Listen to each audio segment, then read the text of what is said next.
I'd like to tell you about the strangest secret in the world.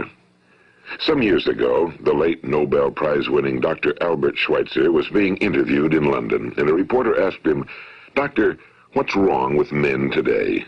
And the great doctor was silent a moment, and then he said, "Men simply don't think." It's about this that I want to talk with you. We live today in a golden age. This is an era that man has looked forward to, dreamed of, and worked toward for thousands of years. But since it's here, we pretty well take it for granted. We in America are particularly fortunate to live in the richest land that ever existed on the face of the earth, a land of abundant opportunity for everyone. But do you know what happens? Well, let's take 100 men who start even at the age of 25. Do you have any idea what will happen to those men by the time they're 65? These 100 men who all start even at the age of 25 believe they're going to be successful. If you asked any one of these men if he wanted to be a success, he'd tell you he did. And you'd notice that he was eager toward life, that there was a certain sparkle to his eye, an erectness to his carriage, and life seemed like a pretty interesting adventure to him. But by the time they're 65, 1 will be rich. 4 will be financially independent. 5 will still be working. 54 will be broke. Now think a moment. Out of the 100, only 5 make the grade. Now why do so many fail? What has happened to the sparkle that was there when they were 25? What's become of the dreams, the hopes, the plans? And why is there such a large disparity between what these men intended to do and what they actually accomplished? When we say about 5% achieve success, we have to define success. And here's the best definition I've ever been able to find. Success is the progressive realization of a worthy ideal. If a man is working toward a predetermined goal and knows where he's going, that man is a success. If he's not doing that, he's a failure. Success is the progressive realization of a worthy ideal. Rollo May, the distinguished psychiatrist, wrote a wonderful book called Man's Search for Himself. And in this book he says, the opposite of courage in our society is not cowardice. It is conformity. And there you have the trouble today. It's conformity, people acting like everyone else without knowing why, without knowing where they're going. Now think of it. In America right now, there are over 18 million people 65 years of age and older. And most of them are broke. They're dependent on someone else for life's necessities. Now, we learn to read by the time we're 7. We learn to make a living by the time we're 25. Usually by that time, we're not only making a living, we're supporting a family. And yet, by the time we're 65, we haven't learned how to become financially independent in the richest land that has ever been known. Why? We conform. And the trouble is that we're acting like the wrong percentage group, the 95 who don't succeed. Now, why do these people conform? Well, they really don't know. These people believe that their lives are shaped by circumstances, by things that happen to them, by exterior forces. They're outer-directed people. A survey was made one time that covered a lot of men, working men, and these men were asked, "Why do you work? Why do you get up in the morning?" 19 out of 20 had no idea. If you ask them, they'll say, well, everyone goes to work in the morning, and that's the reason they do it, because everyone else is doing it. Now let's get back to our definition of success. Who succeeds? The only person who succeeds is the person who is progressively realizing a worthy ideal. He's the person who says, I'm going to become this, and then begins to work toward that goal. I'll tell you who the successful people are. A success is the school teacher who's teaching school because that's what he or she wants to do. The success is the woman who's a wife and mother because she wanted to become a wife and mother and is doing a good job of it. The success is the man who runs the corner gas station because that was his dream. That's what he wanted to do. The success is the successful salesman who wants to become a top-notch salesman and grow and build with his organization.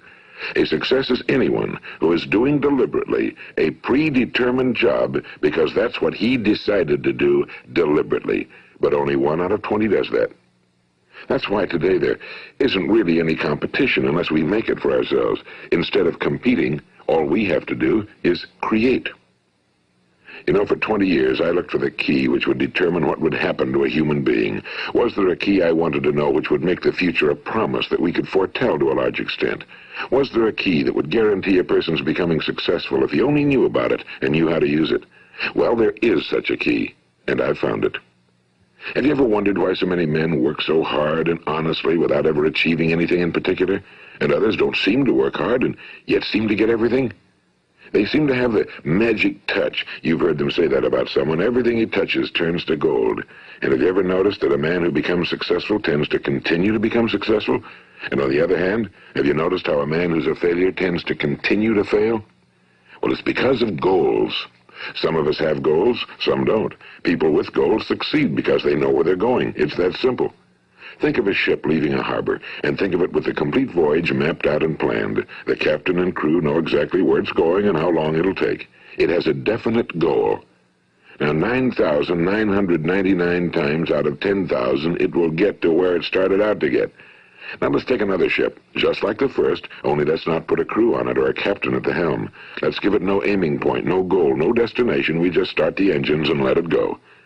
I think you'll agree with me that if it gets out of the harbor at all, it will either sink or wind up on some deserted beach, a derelict.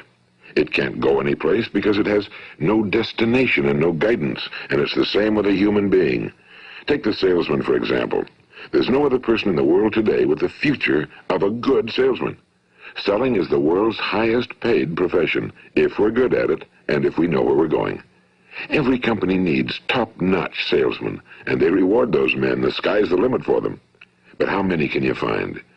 Someone once said the human race is fixed, not to prevent the strong from winning, but to prevent the weak from losing. The American economy today can be likened to a convoy in time of war. The entire economy is slowed down to protect its weakest link, just as the convoy had to go at the speed that would permit its slowest vessel to remain in formation.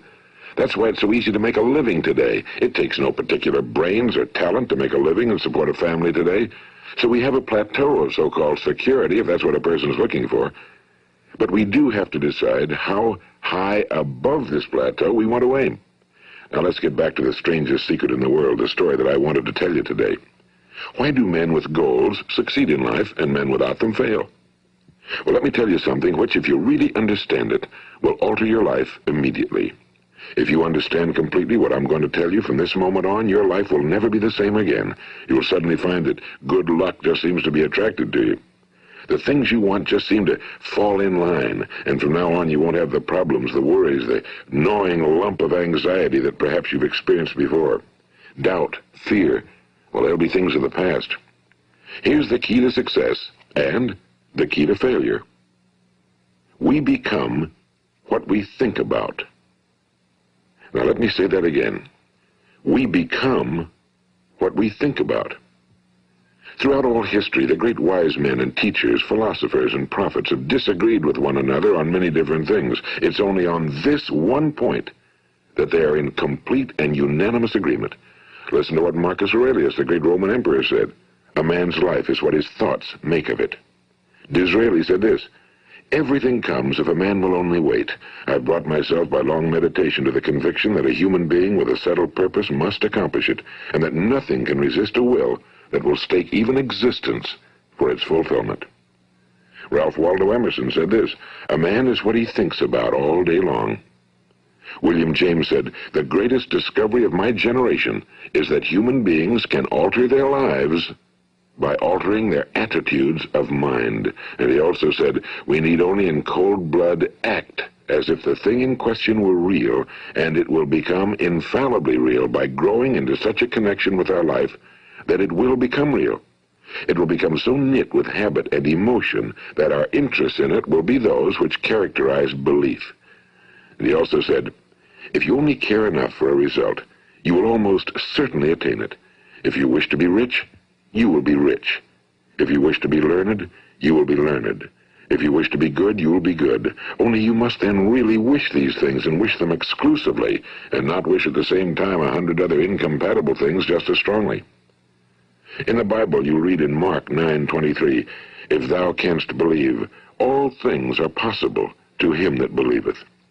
My old friend Dr. Norman Vincent Peale put it this way, this is one of the greatest laws in the universe.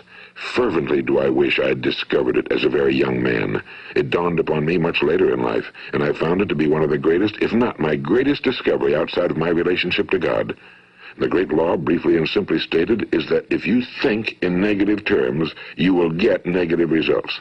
If you think in positive terms, you will achieve positive results.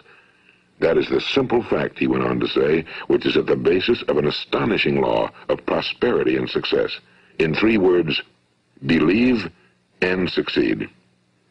William Shakespeare put it this way: our doubts are traitors and make us lose the good we oft might win by fearing to attempt. George Bernard Shaw said, people are always blaming their circumstances for what they are. I don't believe in circumstances. The people who get on in this world are the people who get up and look for the circumstances they want, and if they can't find them, make them. Well, it's pretty apparent, isn't it? And every person who discovered this for a while believed that he was the first one to work it out. We become what we think about. Now, it stands to reason that a person who's thinking about a concrete and worthwhile goal is going to reach it, because that's what he's thinking about, and we become what we think about. Conversely, the man who has no goal, who doesn't know where he's going, and whose thoughts must therefore be thoughts of confusion and anxiety and fear and worry, becomes what he thinks about. His life becomes one of frustration and fear and anxiety and worry. And if he thinks about nothing, he becomes nothing. Now, how does it work? Why do we become what we think about? Well, I'll tell you how it works as far as we know. Now, to do this, I want to tell you about a situation that parallels the human mind. Suppose a farmer has some land, and it's good fertile land. Now, the land gives the farmer a choice. He may plant in that land whatever he chooses. The land doesn't care. It's up to the farmer to make the decision. Now, remember, we're comparing the human mind with the land because the mind, like the land, doesn't care what you plant in it. It will return what you plant, but it doesn't care what you plant. Now, let's say that the farmer has 2 seeds in his hand. One is a seed of corn. The other is nightshade, a deadly poison. He digs 2 little holes in the earth, and he plants both seeds, one corn, the other nightshade. He covers up the holes, waters, and takes care of the land, and what will happen? Invariably, the land will return what's planted. As it's written in the Bible, as ye sow, so shall ye reap. Now remember, the land doesn't care. It'll return poison in just as wonderful abundance as it will corn. So up come the 2 plants, one corn, one poison. Now, the human mind is far more fertile, far more incredible and mysterious than the land, but it works the same way. It doesn't care what we plant. Success, failure. A concrete, worthwhile goal, or confusion. Misunderstanding, fear, anxiety, and so on. But what we plant, it must return to us. You see, the human mind is the last great unexplored continent on Earth.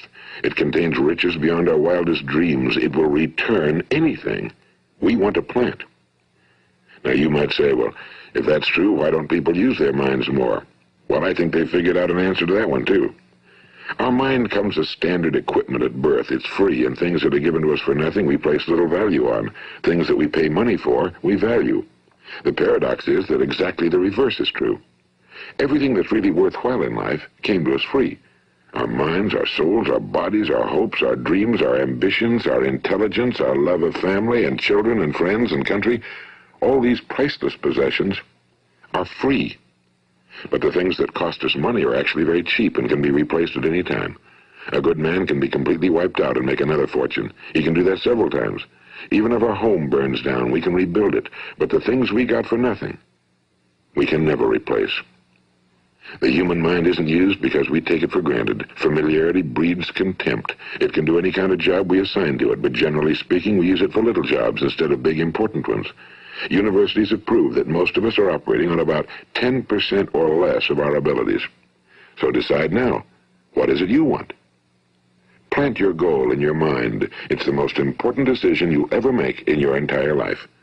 What is it you want? Do you want to be an outstanding salesman?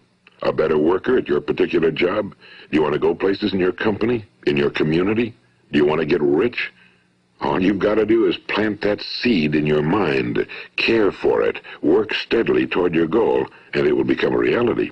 It not only will, there's no way that it cannot. You see, that's a law, like the laws of Sir Isaac Newton, the laws of gravity. If you get on top of a building and jump off, you'll always go down. You'll never go up, and it's the same with all the other laws of nature. They always work. They're inflexible. Think about your goal in a relaxed, positive way. Picture yourself in your mind's eye as having already achieved this goal. See yourself doing the things you will be doing when you've reached your goal. Ours has been called the phenobarbital age of ulcers and nervous breakdowns and tranquilizers. At a time when medical research has raised us to a new plateau of good health and longevity, far too many of us worry ourselves into an early grave trying to cope with things in our own little personal ways without learning a few great laws that will take care of everything for us. These things we bring on ourselves through our habitual way of thinking. Every one of us is the sum total of his own thoughts. He is where he is because that's exactly where he really wants to be, whether he'll admit that or not. Each of us must live off the fruit of his thoughts in the future, because what you think today and tomorrow, next month and next year, will mold your life and determine your future. You're guided by your mind. I remember one time I was driving through eastern Arizona, and I saw one of those giant earth-moving machines roaring along the road at about 35 miles an hour with what looked like 30 tons of dirt in it, a tremendous, incredible machine, and there was a little man perched way up on top with the wheel in his hands guiding it. And as I drove along, I was struck by the similarity of that machine to the human mind. Just suppose you're sitting at the controls of such a vast source of energy. Are you going to sit back and fold your arms and let it run itself into a ditch? Or are you going to keep both hands firmly on the wheel and control and direct this power to a specific, worthwhile purpose? It's up to you. You're in the driver's seat.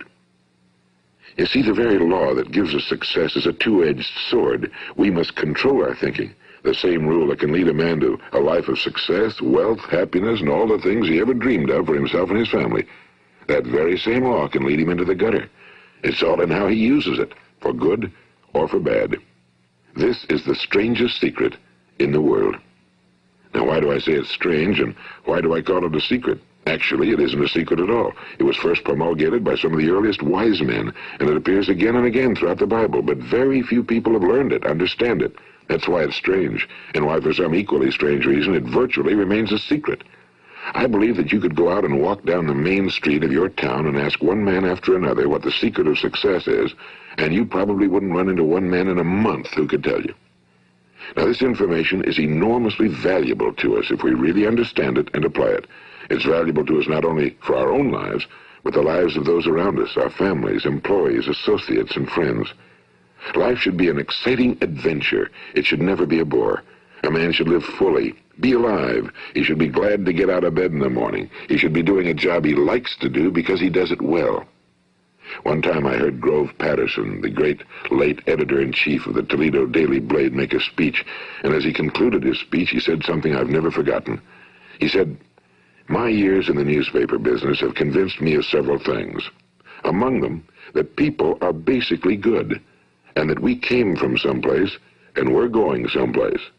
So we should make our time here an exciting adventure. The architect of the universe didn't build a stairway leading nowhere." And the greatest teacher of all, the carpenter from the plains of Galilee, gave us the secret time and time again. As ye believe, so shall it be done unto you. I've explained the strangest secret in the world and how it works. Now, on this side, I want to explain how you can prove to yourself the enormous returns possible in your own life by putting this secret to a practical test. I want you to make a test that will last 30 days. It isn't going to be easy, but if you'll give it a good try, it will completely change your life for the better.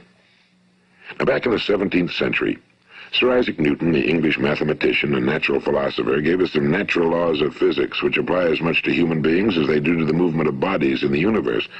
And one of these laws is that for every action, there is an equal and opposite reaction. Simply stated, as it applies to you and me, it means we can achieve nothing without paying the price. The results of your 30-day experiment will be in direct proportion to the effort you put forth. To be a doctor, you must pay the price of long years of difficult study. To be successful in selling, and remember that each of us succeeds to the extent of his ability to sell. Selling our families on our ideas, selling education in schools, selling our children on the advantages of living the good and honest life, selling our associates and employees on the importance of being exceptional people. To, of course, the profession of selling itself. But to be successful in selling our way to the good life, we must be willing to pay the price. Now, what is that price? Well, it's many things. First, it's understanding emotionally as well as intellectually that we literally become what we think about, that we must control our thoughts if we're to control our lives. It's understanding fully that as ye sow, so shall ye reap. Second, it's cutting away all fetters from the mind and permitting it to soar as it was divinely designed to do. It's the realization that your limitations are self-imposed and that the opportunities for you today are enormous beyond belief. It's rising above narrow-minded pettiness and prejudice. And third, it's using all your courage to force yourself to think positively on your own problem, to set a definite and clearly defined goal for yourself, to let your marvelous mind think about your goal from all possible angles, to let your imagination speculate freely upon many different possible solutions, to refuse to believe that there are any circumstances sufficiently strong to defeat you in the accomplishment of your purpose, to act promptly and decisively when your course is clear, and to keep constantly aware of the fact that you are, at this moment, standing in the middle of your own acres of diamonds, as Russell Conwell used to point out. And fourth, save at least 10% of every dollar you earn. It's also remembering that no matter what your present job, it has enormous possibilities if you're willing to pay the price. Now let's just go over the important points in the price each of us must pay to achieve the wonderful life that can be ours. It is, of course, worth any price. 1. You will become what you think about. 2. Remember the word imagination and let your mind begin to soar. 3. Courage. Concentrate on your goal every day. 4. Save 10% of what you earn. And 5. Action. Ideas are worthless unless we act on them. Now, I'll try to outline the 30-day test I want you to make. Keep in mind that you have nothing to lose by making this test and everything you could possibly want to gain. There are two things that may be said of everyone. Each of us wants something, and each of us is afraid of something. I want you to write on a card what it is you want more than anything else. It may be more money. Perhaps you'd like to double your income or make a specific amount of money. It may be a beautiful home. It may be success at your job. It may be a particular position in life. It could be a more harmonious family. Each of us wants something. Now write down on your card specifically what it is you want. Make sure it's a single goal and clearly defined. You needn't show it to anyone, but carry it with you so that you can look at it several times a day. Think about it in a cheerful, relaxed, positive way each morning when you get up, and immediately you have something to work for, something to get out of bed for, something to live for. Look at it every chance you get during the day and just before going to bed at night. And as you look at it, remember that you must become what you think about, and since you're thinking about your goal, you realize that soon it will be yours. In fact, it's yours really the moment you write it down and begin to think about it. Look at the abundance all around you as you go about your daily business. You have as much right to this abundance as any other living creature. It's yours for the asking. Now we come to the difficult part. Difficult because it means the formation of what is probably a brand new habit, and new habits are not easily formed. Once formed, however, it will follow you for the rest of your life. Stop thinking about what it is you fear. Each time a fearful or negative thought comes into your consciousness, replace it with a mental picture of your positive and worthwhile goal. And there'll come times when you'll feel like giving up. It's easier for a human being to think negatively than positively. That's why only 5% are successful. You must begin now to place yourself in that group. For 30 days, you must take control of your mind. It will think about only what you permit it to think about. Each day for this 30-day test, do more than you have to do. In addition to maintaining a cheerful, positive outlook, give of yourself more than you've ever done before. Do this knowing that your returns in life must be in direct proportion to what you give. The moment you decide on a goal to work toward, you're immediately a successful person. You are then in that rare and successful category of people who know where they're going. Out of every 100 people, you belong to the top 5. Don't concern yourself too much with how you're going to achieve your goal. Leave that completely to a power greater than yourself. All you have to do is know where you're going. The answers will come to you of their own accord and at the right time. Remember these words from the Sermon on the Mount, and remember them well. Keep them constantly before you this month of your test. Ask, and it shall be given you. Seek, and ye shall find. Knock, and it shall be opened unto you. For every one that asketh receiveth, and he that seeketh findeth, and to him that knocketh it shall be opened. It's as marvelous and as simple as that. In fact, it's so simple that in our seemingly complicated world, it's difficult for an adult to understand that all he needs is a purpose and faith. For 30 days, do your very best. If you're a salesman, go at it as you've never done before, not in a hectic fashion, but with the calm, cheerful assurance that time well spent will give you the abundance in return you deserve and want. If you're a homemaker, devote your 30-day test to completely giving of yourself without thinking about receiving anything in return, and you'll be amazed at the difference it makes in your life. No matter what your job, do it as you've never done it before for 30 days. And if you've kept your goal before you every day, you'll wonder and marvel at this new life you've found. Dorothea Brand, the outstanding editor and writer, discovered it for herself and tells about it in her fine book, Wake Up and Live. Her entire philosophy is reduced to the words, act as though it were impossible to fail. She made her own test with sincerity and faith, and her entire life was changed to one of overwhelming success. Now, you make your test for 30 full days. Don't start your test until you've made up your mind to stick with it. You see, by being persistent, you're demonstrating faith. Persistence is simply another word for faith. If you didn't have faith, you'd never persist. If you should fail during your first 30 days, by that I mean suddenly find yourself overwhelmed by negative thoughts, you've got to start over again from that point and go 30 more days. Gradually, your new habit will form until you find yourself one of that wonderful minority to whom virtually nothing is impossible. And don't forget the card. It's vitally important as you begin this new way of living. On one side of the card, write your goal, whatever it may be. On the other side, write the words we've quoted from the Sermon on the Mount. Ask, and it shall be given you. Seek, and ye shall find. Knock, and it shall be opened unto you. Nothing great was ever accomplished without inspiration. See that during these crucial first 30 days, your own inspiration is kept at a peak. And above all, don't worry. Worry brings fear, and fear is crippling. The only thing that can cause you to worry during your test is trying to do it all yourself. Know that all you have to do is hold your goal before you. Everything else will take care of itself. Remember also to keep calm and cheerful. Don't let petty things annoy you and get you off course. Now, since making this test is difficult, some will say, why should I bother? Well, look at the alternative. No one wants to be a failure. No one really wants to be a mediocre individual. No one wants a life constantly filled with worry and fear and frustration. Therefore, remember that you must reap that which you sow. If you sow negative thoughts, your life will be filled with negative things. If you sow positive thoughts, your life will be cheerful, successful, and positive. Now, gradually, you will have a tendency to forget what you've heard on this recording. Play it often. Keep reminding yourself of what you must do to form this new habit. Gather your whole family around at regular intervals and listen to what's been said here. You know, most men will tell you that they want to make money without understanding the law. The only people who make money work in a mint. The rest of us must earn money. This is what causes those who keep looking for something for nothing or a free ride to fail in life. The only way to earn money is by providing people with services or products which are needed and useful. We exchange our time and our product or service for the other man's money. Therefore, the law is that our financial return will be in direct proportion to our service. Now, success is not the result of making money. Making money is the result of success, and success is in direct proportion to our service. Most people have this law backwards. They believe that you're successful if you earn a lot of money. The truth is that you can only earn money after you're successful. It's like the story of the man who sat in front of the stove and said to it, "Give me heat, and then I'll add the wood." How many men and women do you know, or do you suppose there are today, who take the same attitude toward life? There are millions. We've got to put the fuel in before we can expect heat. Likewise, we've got to be of service first before we can expect money. Don't concern yourself with the money. Be of service, build, work, dream, create.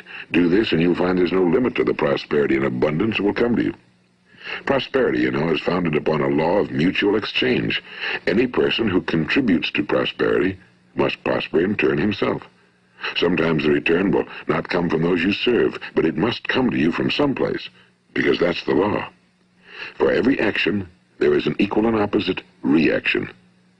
As you go daily through your 30-day test period, remember that your success will always be measured by the quality and quantity of service you render, and money is a yardstick for measuring this service. No man can get rich himself unless he enriches others. Now, there are no exceptions to a law. You can drive down any street in America and from your car estimate the service that's being rendered by the people living on that street. Had you ever thought of this yardstick before? It's interesting.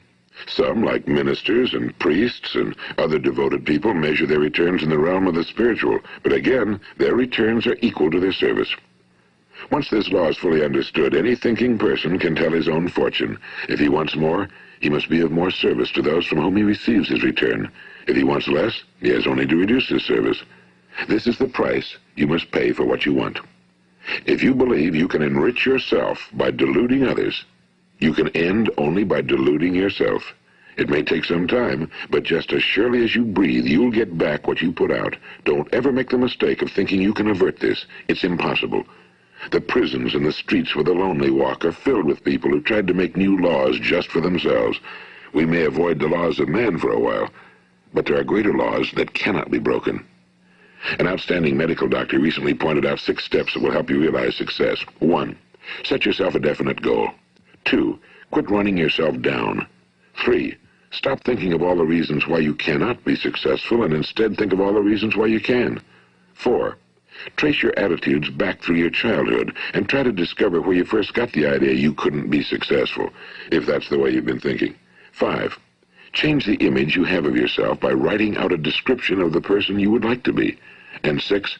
Act the part of the successful person you have decided to become. The doctor who wrote those words is a noted West Coast psychiatrist, Dr. David Harold Fink. Do what the experts since the dawn of recorded history have told you you must do.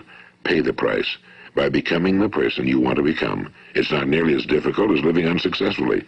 Make your 30-day test, then repeat it again, and each time it will become more a part of you until you'll wonder how you could ever have lived any other way. Live this new way and the floodgates of abundance will open and pour over you more riches than you may have dreamed existed. Money? Yes, lots of it. But what's more important, you'll have peace. You'll be in that wonderful minority who lead calm, cheerful, successful lives. Start today. You have nothing to lose, but you have a whole life to win.